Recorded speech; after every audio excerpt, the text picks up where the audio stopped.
Please, have mercy on us.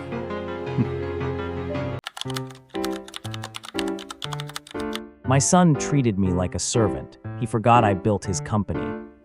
Chapter 1: The Servant in the Mansion.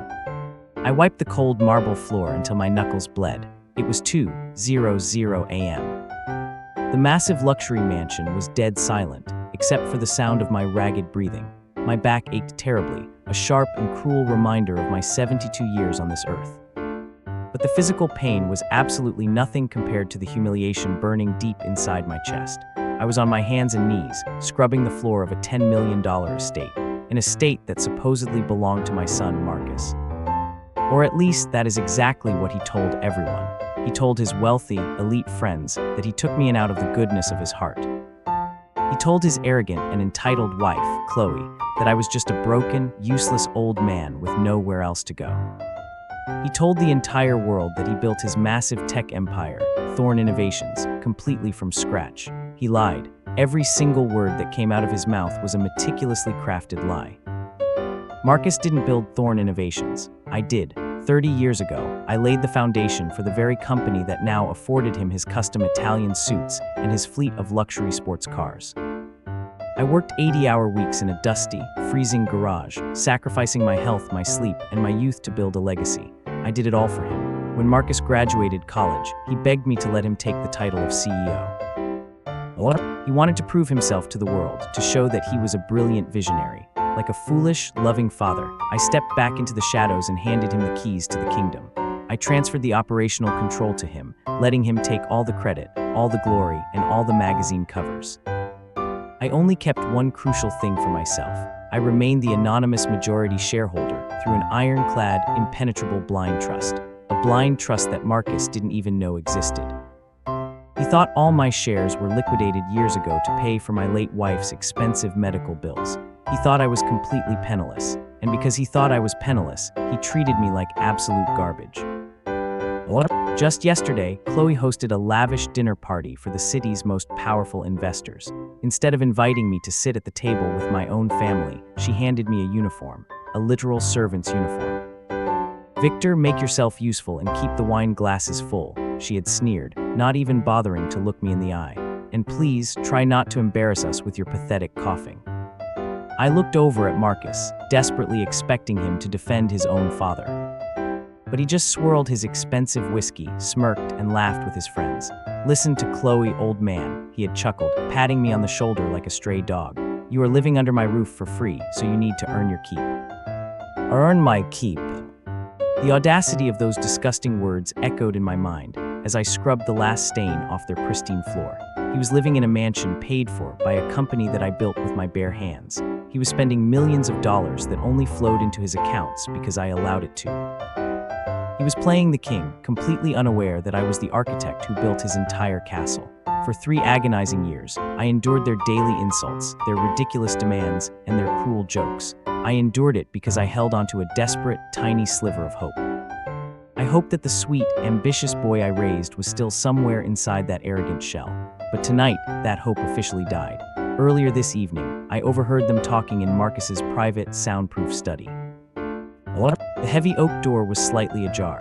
"We need to get rid of him, Marcus," Chloe had whined, her voice dripping with venom and disgust. "He smells like old people, and having him around ruins our aesthetic." "I know, babe," Marcus replied, and his cold words felt like a jagged dagger straight to my chest. "I am looking into a state-run facility on the extreme edge of town. We will dump him there by the end of the month. It is incredibly cheap, and the best part is, we won't ever have to visit him." A state-run facility. After everything I sacrificed to give him the world, he was planning to throw me away like a bag of rotten trash. I slowly stood up from the marble floor, my knees popping loudly in the quiet, empty room. I threw the dirty, wet rag into the soapy bucket. I wasn't sad anymore. I wasn't heartbroken, and I wasn't grieving the loss of my son. A cold, calculating, and ruthless rage replaced the warmth in my veins. Marcus thought he was the undisputed master of the universe. He thought he held all the winning cards in his hand, but he had made one fatal, catastrophic mistake that would ruin his life forever. He forgot who actually owned the board. I walked over to my tiny, cramped, windowless room in the basement, I reached under my rickety mattress and pulled out an old, heavily encrypted laptop. It was time to wake up the sleeping giant. It was time to show my entitled, ungrateful son what it really meant to lose absolutely everything. I opened the screen, the harsh blue light illuminating my cold, determined face. The pathetic game of playing the helpless, weak servant was over. Now it was time for the creator to destroy his own masterpiece. Chapter 2, Protocol Lazarus. The screen of the laptop flickered to life, casting a ghostly, pale glow across the damp, concrete walls of my basement prison. It had been 3 agonizing years since I last logged into this highly secure, untraceable server. 3 long years of playing the frail, senile old man who couldn't even figure out how to operate a television remote. My calloused fingers hovered over the keyboard muscle memory, instantly taking over as I typed in the complex 32-character password. A green loading bar slowly inched across the screen, unlocking the massive digital vault that held my true, hidden identity. "Welcome back, Mr. Thorne." The automated greeting flashed on the screen in crisp white letters, a chilling reminder of the absolute power I still wielded in the shadows. I clicked on the master portfolio of Obsidian Holdings, the impenetrable, multi-billion-dollar blind trust I created decades ago. Marcus truly believed that Thorne Innovations was a standalone, independent empire, built entirely on his own brilliant genius. He had absolutely no idea that his precious, famous company was merely a tiny, insignificant subsidiary, completely owned by Obsidian Holdings. My trust owned the very skyscrapers his luxurious executive offices were located in. My trust owned the overseas manufacturing plants that produced every single one of his overpriced tech components. My trust even owned the massive private bank that held his staggering, multi-million-dollar corporate loans. I was the invisible puppet master pulling all the strings, and he was just a foolish little boy playing with expensive toys I bought for him. I opened a secure, encrypted messaging channel and typed in a single, direct command to my private wealth manager, Silas. Silas was a ruthless, brilliant, cold-blooded shark of a lawyer who had fiercely protected my secret assets for over 20 years. He was the only person on the entire planet who knew I wasn't just a broke, helpless servant scrubbing floors. "Are you awake, Silas?" I typed, watching the cursor blink rhythmically in the darkness of the room. Less than 10 seconds later, a secure reply popped up on the screen. "Always, sir. I have been waiting patiently in the wings for your inevitable return." A cold, grim, and utterly merciless smile crept across my wrinkled face. "The quiet vacation is officially over, Silas," I typed back, my fingers hitting the keys with heavy purpose. "It is time to initiate Protocol Lazarus." Protocol Lazarus was a devastating financial contingency plan we designed years ago, just in case Marcus ever tried to ruin the company from the inside. I never, in my wildest, darkest nightmares, thought I would actually have to use it as a weapon against my own flesh and blood. But Marcus had crossed a sacred line tonight, a line that could never, ever be uncrossed. "What?" "Understood perfectly, sir," Silas replied instantly, his digital tone dripping with professional anticipation. "Where exactly would you like to strike first?" I pulled up the latest, highly confidential financial reports for Thorne Innovations, scanning the red numbers with the eyes of a seasoned apex predator. Marcus was currently drowning in a sea of toxic debt, living a fake billionaire lifestyle funded entirely on borrowed, leveraged money. He had recently taken out a massive $50 million bridge loan to desperately fund his upcoming, highly publicized product launch, a massive, high-interest loan that was held by Vanguard Sterling Bank, a prestigious bank where I was, coincidentally, the anonymous majority shareholder who dictated all their lending policies. "I want you to call in his bridge loan immediately," I instructed Silas, sealing my son's fate with a few keystrokes. "Invoke the immediate repayment clause due to the hidden, strict covenant breaches I secretly embedded in the original contract. If he cannot pay the $50 million in full within 72 hours, I want you to freeze all of his corporate accounts. And Silas, make absolutely sure his personal, black-tier credit cards are directly tied to those frozen accounts. I want his entire financial world to burn to the ground before the weekend even begins. Consider it done, Mr. Thorne. It is an absolute pleasure to have you back in the game." I closed the laptop, the screen going black, plunging my tiny, claustrophobic room back into total darkness. The heavy, unstoppable wheels of absolute destruction were officially in motion. There was no stopping the avalanche that was about to violently crush Marcus and his arrogant, gold-digging wife. A few hours later, as the sun barely peeked over the horizon, the heavy, aggressive footsteps of Chloe echoed on the stairs above my head. Victor. Her shrill, obnoxious voice pierced through the thin ceiling like a rusty nail. Get your lazy, useless self up here right now. Marcus needs his organic protein shake, and my iced espresso isn't going to magically make itself. I slowly stood up, my old joints aching from the damp cold, but my spirit feeling lighter and more dangerous than it had in years. I put on my ridiculous, humiliating servant's uniform, smoothing out the wrinkles with a calm, incredibly steady hand. I walked up the wooden stairs, perfectly ready to play the pathetic role of the broken old man for just a little bit longer. I was going to serve them their expensive, gourmet breakfast with a polite, submissive smile on my face. Because I knew, deep down in my bones, that this would be the very last peaceful meal they would ever eat in my kingdom. Chapter 3: The First Domino. The morning sun poured through the floor-to-ceiling windows of the extravagant dining room, illuminating the sickening display of wealth. Chloe was sitting at the head of the custom mahogany table, aggressively tapping her perfectly manicured nails against her phone screen. You are exactly 3 minutes late with my espresso, Victor, she snapped, not even bothering to look up from her social media feed. If you can't handle a simple coffee machine, maybe we should just send you to that state facility today instead of waiting until the end of the month. I kept my head bowed, hiding the cold, predatory amusement dancing in my eyes. What? I apologize, Chloe, I muttered in a weak, trembling voice, carefully placing the delicate porcelain cup in front of her. My hands are just a little stiff this morning. She scoffed loudly, rolling her eyes as if my very existence was a personal insult to her flawless, luxurious aesthetic. A moment later, Marcus strutted into the room, wearing a bespoke silk suit that probably cost more than most people made in a decade. He was already on a phone call, his voice booming with the obnoxious, unearned confidence of a man who thought he owned the world. Listen to me, Richard. The launch is going to be absolutely legendary, Marcus bragged loudly, pouring himself a glass of freshly squeezed orange juice.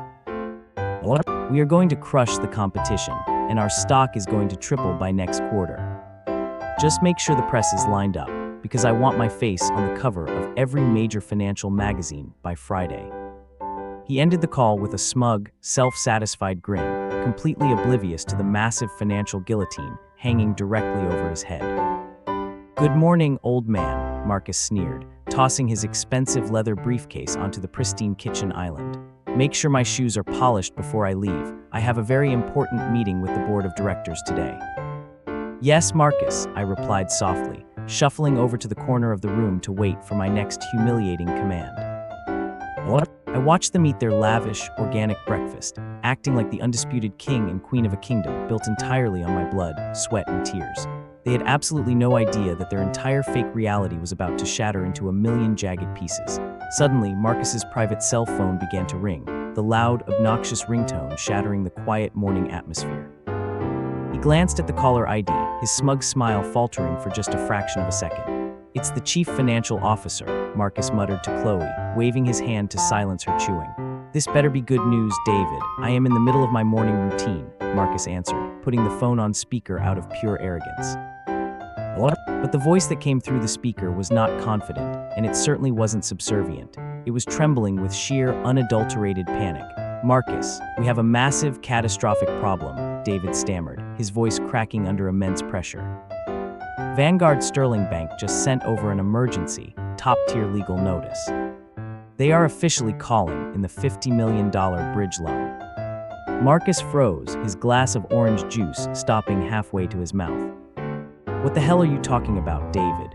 Marcus snapped, his face flushing with sudden, hot anger. That loan isn't due for another 3 years, and Vanguard loves us. Not anymore, sir, the CFO whimpered, sounding like a man standing on the very edge of a high cliff. What? They cited a breach of 7 different hidden covenants in the original contract. They are demanding the $50 million in full, and they want it wired within 72 hours. If we don't transfer the funds by Friday morning, they are legally authorized to freeze all of our corporate operating accounts.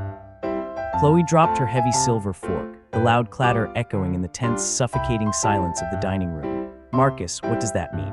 She demanded, her voice shrill with sudden panic. It means David is a complete, incompetent idiot who doesn't know how to read a basic contract. Marcus roared, slamming his fist onto the mahogany table. Listen to me, David. You call Vanguard right now, and you tell them this is a massive misunderstanding. What? I am Marcus Thorne. I am the CEO of Thorne Innovations, and they do not get to dictate terms to me. I already tried, Marcus, David replied, his voice dropping to a terrified, breathless whisper. They won't even transfer my calls to the loan department anymore. They said the order came directly from the anonymous majority shareholder of the bank. Whoever this person is, they want you completely destroyed, Marcus. Marcus stared blankly at the wall, his arrogant facade finally cracking to reveal the terrified, incompetent little boy hiding underneath. He hung up the phone, his hands shaking slightly as he tried to process the impossible nightmare unfolding around him. It's fine, it's just a clerical error, Marcus muttered, frantically typing on his phone. What? I will just transfer some emergency funds from my personal black accounts to cover the operational costs until I crush this stupid bank in court. He opened his private banking app, fully expecting to see his millions of dollars sitting safely in the digital vault. I stood quietly in the corner, holding a dirty rag, watching the exact moment his entire soul left his body. The screen of his phone flashed a bright, angry red. Every single one of his personal accounts, his secret offshore stashes, and his platinum credit lines displayed the exact same terrifying word: frozen. He frantically tapped the screen again and again, as if hitting the glass harder would magically make the millions reappear. Marcus, what is going on? Chloe screamed, standing up and knocking her heavy dining chair backward. I have an exclusive fitting at the Chanel boutique in an hour, and I need my platinum card working. Even in the face of total financial ruin, all she could think about was her ridiculous, shallow aesthetic. Shut up, Chloe, Marcus yelled, the veins bulging in his neck as pure, unfiltered panic finally set in. Everything is locked, every single penny we have is gone, trapped behind a digital wall. I slowly stepped forward, my face completely blank, perfectly masking the intense, overwhelming satisfaction washing over me. Would you like me to polish your shoes now, sir? I asked softly, my voice perfectly polite and submissive. Marcus slowly turned his head to look at me, his eyes wide with wild, desperate fear. He had absolutely no idea that the frail, useless servant standing in front of him was the exact same anonymous shareholder who just slit his financial throat. Chapter 4: The Declined Cards. The silence in the dining room was absolutely deafening. Marcus stared at his phone as if it had just turned into a venomous snake. His hands were shaking so violently that he almost dropped the expensive device onto the marble floor. I stood perfectly still in my servant's uniform, holding the shoe polish, savoring the sweet, intoxicating scent of his absolute panic. He didn't answer my question about polishing his shoes. He couldn't even form a single, coherent sentence. Chloe, however, was still trapped in her own shallow, delusional bubble. She aggressively snatched her designer handbag from the kitchen counter and glared fiercely at her husband. I am not letting your stupid bank glitch ruin my morning, Marcus, she hissed, adjusting her heavy diamond necklace. I have a VIP fitting, and then I am hosting the charity luncheon at the country club. Fix this mess before I get to the register, or I swear I will make your life miserable. She stormed out of the mansion, the heavy front door slamming shut behind her with a loud, echoing thud. Marcus didn't even try to stop her. He immediately started dialing numbers, pacing back and forth across the room like a trapped, desperate animal. He was calling his elite circle of billionaire friends, the exact same men who drank his expensive scotch and praised his genius just last night. But in the cutthroat world of high finance, loyalty only lasts exactly as long as your credit limit. I quietly began clearing the breakfast dishes, listening intently to the beautiful symphony of his total destruction. Richard, hey man, it's Marcus, he said, forcing a fake, overly confident laugh into the receiver. Listen, I have a tiny liquidity issue this morning, just a bank error, and I need a quick $10 million wire to bridge the gap. There was a brief, agonizing pause on the other end of the line. Then, the color completely drained from Marcus's face. What do you mean you heard rumors? Marcus barked, his voice cracking with pure terror. Richard, we are brothers, you know my company is good for it. The call abruptly ended. What? Marcus stared at the screen, his mouth hanging open in pure, unadulterated disbelief.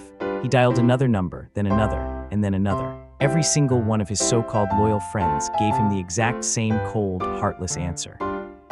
They had all been tipped off.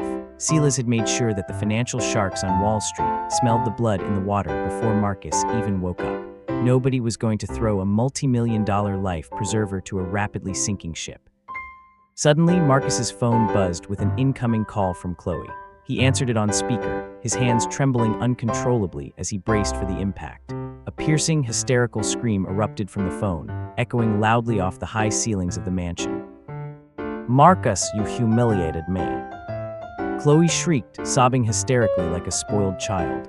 "I am at the Chanel boutique with the entire country club committee, and every single one of my platinum cards just declined. The manager actually brought out a pair of scissors and cut my black card in half right in front of everyone." I gently wiped down the mahogany table, hiding a massive, ruthless smile behind my rag. "Chloe, just leave the store. I am trying to fix this," Marcus pleaded, aggressively running his hands through his perfectly styled hair. "Leave the store," she screamed back, her voice dripping with pure venom. "My Uber account is locked, my private driver won't answer, and the valet won't give me the keys to the Porsche because the lease payment bounced. I am literally stranded on the sidewalk like a common peasant."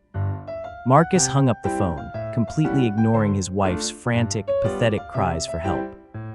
Just as the screen went black, a loud, aggressive pounding echoed from the massive oak front doors. Marcus jumped out of his chair, his eyes darting toward the entryway in absolute horror. I slowly shuffled to the foyer and pulled the heavy doors open. 3 massive, intimidating men in dark uniforms stood on the front porch, holding official legal clipboards. "We are here for the vehicles," the lead man barked, completely ignoring my servant uniform. "The Ferrari, the Bentley, and the custom Range Rover." Marcus sprinted into the hallway, his face pale and dripping with cold sweat. "You can't take my cars, I paid for those in cash," he screamed, pointing a trembling finger at the men. The repo man just laughed, a cold, harsh sound that cut right through Marcus's fake, fragile authority. "You paid the down payments in cash, buddy," the man sneered, forcefully shoving a stack of legal documents into Marcus's chest. "The rest was financed through Vanguard Sterling Bank, and since your accounts are frozen, the assets are officially being seized." Marcus watched in paralyzed, helpless silence as the men marched toward his pristine, multi-million-dollar garage. The loud, aggressive roar of his beloved Ferrari starting up and driving away sounded exactly like a funeral march. He collapsed onto the cold marble floor of the foyer, burying his face in his hands. The mighty, arrogant CEO of Thorn Innovations was officially reduced to a terrified, sobbing child. I walked over to him, holding a fresh cup of hot coffee. I placed it gently on the floor right next to his trembling hands. "Is everything all right, sir?" I asked, my voice laced with fake, grandfatherly concern. "Do you still need me to polish your shoes for the board meeting?" He looked up at me, his eyes bloodshot and filled with absolute soul-crushing despair. "Leave me alone, you useless old fool," he spat, though his voice cracked pathetically. "You don't understand anything about how the real world works." I bowed my head respectfully, hiding my wicked, triumphant smile as I turned to walk away. He was right about one thing. What? He was about to get a very harsh, unforgiving lesson about how the real world actually worked, and I was going to be the professor. Chapter 5: The Desperate Plea. The heavy oak doors of the mansion remained wide open, letting in the cold morning breeze. Marcus scrambled up from the marble floor, his bespoke suit now wrinkled and covered in dust. He didn't have a single luxury car left in his massive, empty garage. He didn't have a working credit card to even order a premium rideshare service. For the first time in his pampered, arrogant life, the great CEO had to call a standard, yellow city taxi. I stood by the grand staircase, watching him aggressively pacing on the driveway, screaming at the dispatcher through his phone. Once his cheap ride finally arrived, he practically dove into the backseat, speeding off toward the glass skyscrapers of downtown. He thought he could still save his precious company. What? He thought his silver tongue and his fake billionaire charm could somehow fix a $50 million crater. He was so incredibly wrong. As soon as the taxi disappeared down the street, I dropped my cleaning rag and walked straight back to my basement room. I pulled out my encrypted laptop and instantly connected to the private, secure servers of Thorn Innovations. Since Obsidian Holdings secretly owned the entire building, I had absolute, unrestricted access to every single security camera. I clicked on the live feed for the executive boardroom on the 50th floor. I wanted a front row seat to the exact moment my son lost his crown. The high-definition video popped up on my screen, showing the massive, polished glass table surrounded by 12 board members. They were not smiling. They were frantically whispering, looking at the catastrophic financial documents that Silas had conveniently leaked to them an hour ago. Suddenly, the heavy boardroom doors burst open, and Marcus stormed into the room. He tried to project his usual aura of unstoppable power, but he looked like a desperate, cornered rat. "Listen to me, everyone. The rumors are completely false," Marcus shouted, slamming his hands onto the glass table. "We have a minor liquidity glitch with Vanguard, but I am personally handling the negotiations as we speak." The room remained completely, terrifyingly silent. Nobody offered him a seat, and nobody looked at him with an ounce of respect. Finally, the lead chairman, an older, ruthless investor named Sterling, slowly stood up. "There is no glitch, Marcus, and there are absolutely no negotiations," Sterling said, his voice cold and devoid of any sympathy. "Vanguard Sterling Bank has officially seized all of our operational accounts, our overseas assets, and our intellectual property. We are completely paralyzed, and the stock is going to zero the second the market opens." Marcus swallowed hard, a bead of cold sweat dripping down his pale forehead. "I just need 48 hours, Sterling," Marcus pleaded, his voice cracking into a pathetic, high-pitched whine. "I built this company from the ground up. You all know my genius. I will personally call the anonymous shareholder of the bank and offer them equity. I will give them whatever they want." I sat in my dark, damp basement, chuckling softly at the glowing screen. He was begging a ghost for mercy, completely unaware that the ghost was the old man he forced to scrub his floors. Sterling sighed heavily, tossing a thick legal folder directly at Marcus's chest. "You don't have the authority to offer equity anymore, Marcus," Sterling stated flatly, adjusting his expensive tie. "The board held an emergency vote 10 minutes before you walked through those doors. Effective immediately, you are officially terminated as the Chief Executive Officer of Thorn Innovations." Marcus stumbled backward, hitting the wall as if he had just been shot in the chest. "You can't fire me," he screamed, tears of pure panic welling up in his eyes. "I am the founder. I am the face of this entire empire."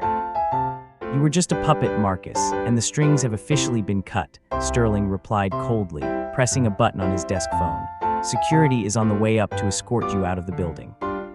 You have exactly 5 minutes to clear out your desk, and you are legally barred from ever stepping foot on this property again."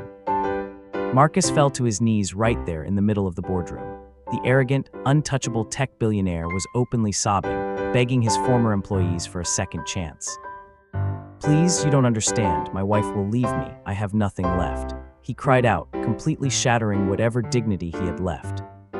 I watched him cry on the high-definition feed, feeling absolutely no pity in my cold, hardened heart. He treated his own flesh and blood like a stray dog. He threw away the man who gave him everything, all for a few extra dollars and a fake aesthetic. Now he was finally feeling the exact same crushing humiliation he had forced me to endure for 3 long years. I closed the laptop screen, the satisfying click echoing in the quiet basement. He had lost his cars, his money, and his company in a single morning. Just as I stood up from my rickety bed, the heavy front doors upstairs slammed open once again. I could hear the frantic, furious clicking of Chloe's expensive designer heels stomping across the marble floor. "Victor," she shrieked, her voice echoing with the pure, unhinged hysteria of a woman who just realized she was suddenly poor. "Where is my idiot husband, and why are there strange men walking around my property?" I smiled, a slow, predatory grin stretching across my face, because Marcus and Chloe still thought they had a multi-million-dollar mansion to call their own. They were about to learn that the roof over their heads never actually belonged to them at all. Chapter 6: The Eviction Notice. The frantic clicking of Chloe's heels sounded like a machine gun echoing through the massive, empty foyer. She was pacing back and forth, her expensive designer makeup heavily smeared from crying in the back of a cheap taxi. I slowly walked up the basement stairs, making sure to keep my shoulders slumped and my head bowed in fake submission. Through the massive glass windows, I could see a fleet of black SUVs parked on the pristine, circular driveway. Men in sharp, dark suits were aggressively hammering wooden stakes into the perfectly manicured front lawn. They were hanging up bright red, highly visible signs that read "Foreclosure" and "Property of Obsidian Holdings." "Victor, you useless old fool, tell them to get off my property right now," Chloe screamed, pointing a trembling finger at the window. I am the lady of this house, and I will have them all arrested for trespassing. I kept my face completely blank, staring at her with the dull, lifeless eyes of a broken servant. I am sorry, Chloe, but they said they have official legal paperwork, I mumbled softly, clutching my dirty cleaning rag. Before she could unleash another wave of venomous insults, a battered yellow taxi pulled up to the front gates. Marcus stumbled out of the backseat, looking like a man who had just survived a horrific, violent car crash. His expensive suit jacket was gone, his silk tie was ripped off, and his eyes were completely hollow and dead. Chloe sprinted toward the front doors, throwing them open and grabbing her husband violently by his collar. "Marcus, what the hell is happening to our money?" she shrieked, shaking him with terrifying, unhinged strength. "My cards are declined, the cars are gone, and there are strange men putting ugly signs on my lawn." Marcus didn't even try to fight back or defend himself against her vicious assault. He just stared blankly at the marble floor, the absolute crushing weight of his new reality completely destroying his mind. "It is gone, Chloe," he whispered, his voice cracking into a pathetic, high-pitched sob. "The company fired me, the bank froze everything, and we have absolutely $0 to our name." "What?" Chloe let go of his shirt instantly, as if he was suddenly infected with a deadly, highly contagious disease. She stumbled backward, her face twisting into a mask of pure, unadulterated horror and disgust. Before she could scream again, a tall, intimidating man in a dark gray suit walked through the open front doors. He was holding a thick, legally binding folder with the Obsidian Holdings logo stamped in shiny gold ink. "Mr. and Mrs. Thorne, my name is Agent Vance, and I represent the primary trust that owns this estate," the man announced coldly. "I am serving you with an immediate, non-negotiable eviction notice." Marcus snapped his head up, a tiny spark of his old, arrogant defiance desperately trying to ignite in his chest. "You can't evict me, I own this house." Marcus yelled, his voice echoing loudly off the high ceilings. "I bought this property 3 years ago. My name is on the deed. You cannot do this to me." Agent Vance didn't even blink, smoothly pulling a single sheet of paper from the thick folder and handing it to Marcus. "You never owned this house, Mr. Thorne," the agent stated, his voice dripping with extreme professional boredom. "You signed a rent-to-own lease agreement that was heavily subsidized by your corporate accounts. Since Vanguard Sterling Bank seized those accounts this morning, your lease is officially terminated due to massive default." Marcus stared at the paper, his eyes frantically scanning the complex legal jargon that he was too arrogant to read 3 years ago.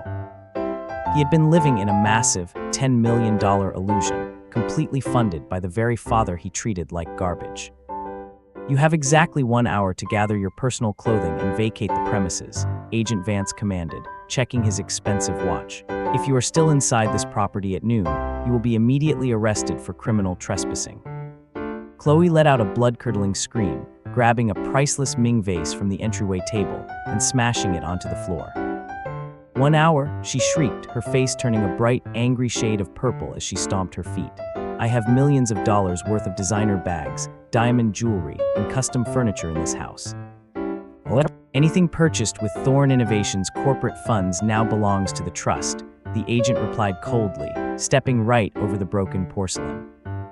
"You may take the clothes on your back, and whatever fits into 2 standard-sized suitcases." Chloe turned to Marcus, her eyes filled with a level of pure hatred that was absolutely terrifying to witness.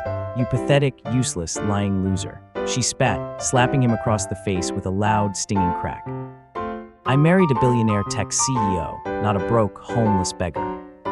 I am calling my divorce lawyer right now, and I am taking whatever pathetic scraps you have left to your name."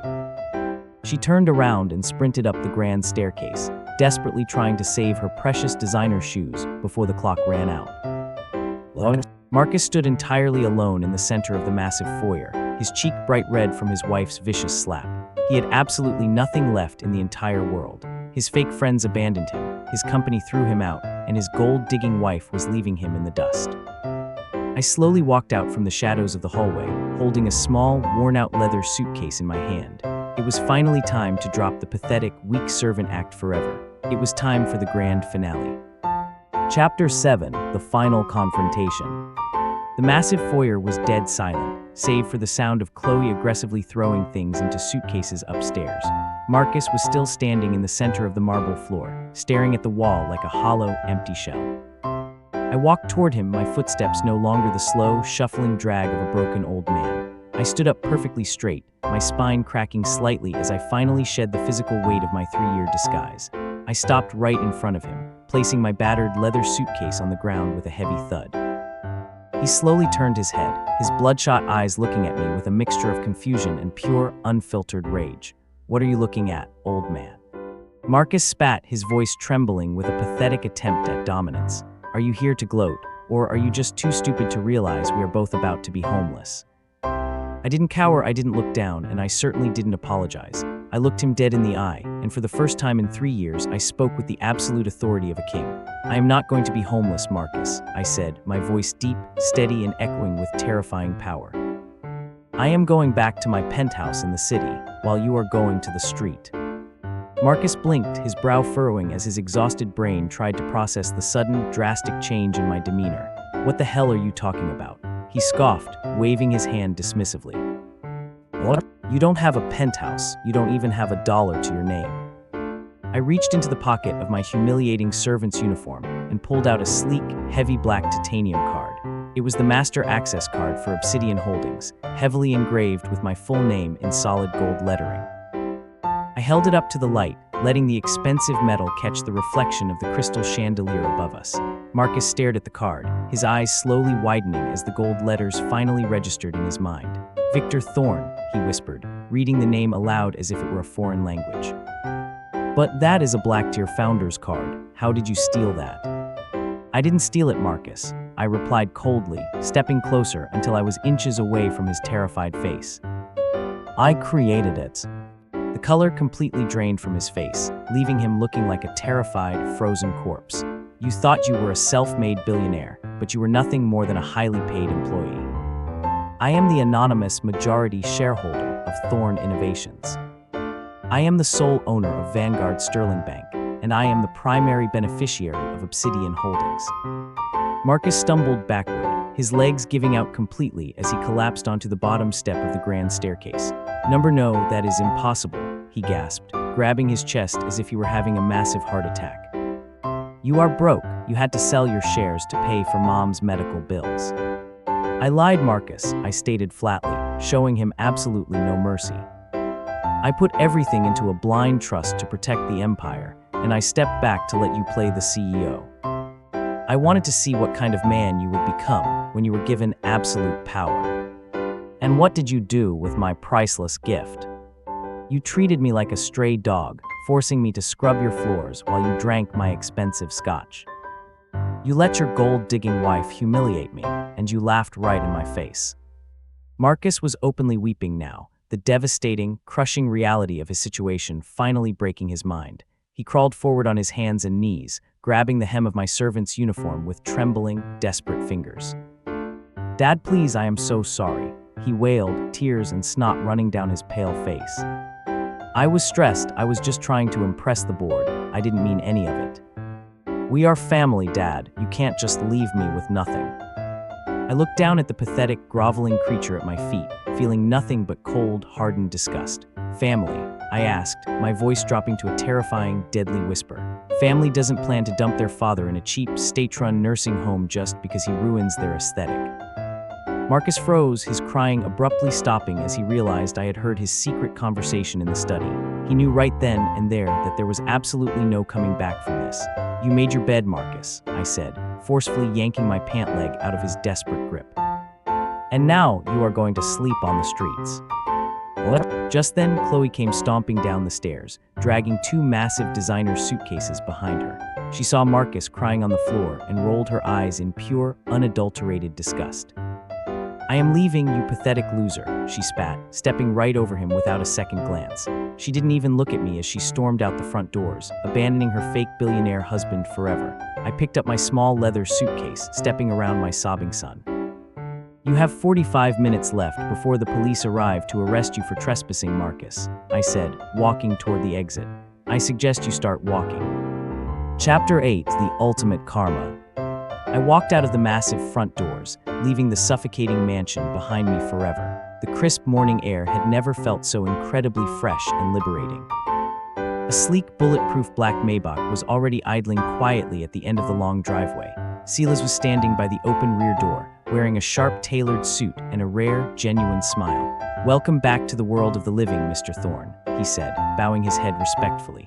I tossed my cheap servant's uniform into a nearby trash can and stepped into the luxurious leather interior. As the car slowly drove away, I looked out the tinted window for one final glance at my former prison. Exactly 45 minutes later, my phone buzzed with a live security feed notification. Marcus hadn't left the property. He was still sitting on the floor of the foyer, completely paralyzed by the sheer magnitude of his ruin. 2 local police cruisers pulled up to the gates, their red and blue lights flashing aggressively against the marble columns. I watched in cold, silent satisfaction as the officers dragged my kicking, screaming son out of the house in shiny steel handcuffs. He was officially arrested for criminal trespassing on the very estate he used to call his own. He spent the entire weekend in a freezing, concrete holding cell, crying himself to sleep among common criminals. It has been exactly 6 months since the day I activated Protocol Lazarus. I am back in my massive penthouse overlooking the city skyline, running Obsidian Holdings from the absolute top of the food chain. I donated the $10 million mansion to a local charity that provides safe housing for abused and neglected elderly citizens. I thought it was a fitting, poetic use for the house where I was treated like a worthless burden. As for Chloe, her vicious divorce proceedings completely backfired in the most spectacular way possible. She tried to take half of Marcus's assets, only to discover in court that half of zero is still absolutely zero. She tried to crawl back to her elite country club friends, desperately begging to sleep on their luxurious couches. They laughed right in her face and immediately told security to escort her off the premises. She was forced to sell all of her precious designer bags just to afford a tiny, roach-infested studio apartment on the bad side of town. And Marcus, without his fake billionaire status, his fancy cars, and his stolen company, he was completely unemployable in the corporate world. Every single bridge he ever built was violently burned to ash, leaving him with a ruined reputation. Last week, my private investigator sent me a very interesting, highly satisfying photograph. It was a picture of Marcus working the graveyard shift at a greasy, rundown fast food diner on the edge of the city. He was on his hands and knees, wearing a cheap, humiliating uniform, violently scrubbing the dirty tile floor. The investigator noted that his teenage manager constantly yells at him for being too slow, calling him a useless idiot in front of the customers. Every time Marcus complains about his aching back or his sore knees, nobody listens and nobody cares. He is completely invisible, trapped in a nightmare of his own making, just like I was. He is doing the exact same grueling, back-breaking labor he forced me to do for 3 agonizing years. The universe has a very dark, beautiful sense of humor when it comes to delivering absolute karma. He thought he was a king, untouchable, supreme, and completely above the law. But he forgot the most important, undeniable rule of the empire. You never, ever disrespect the architect who built your castle. Because with a single word, the creator can always tear it all down to the ground. Thank you all so much for watching this story on Dramaverse. If Victor's ruthless revenge taught you to never underestimate a quiet parent, please hit that like button and leave a comment down below. Do you think Marcus got exactly what he deserved, or did Victor go too far? Let me know your thoughts, and don't forget to subscribe for more satisfying karma and revenge stories every single day.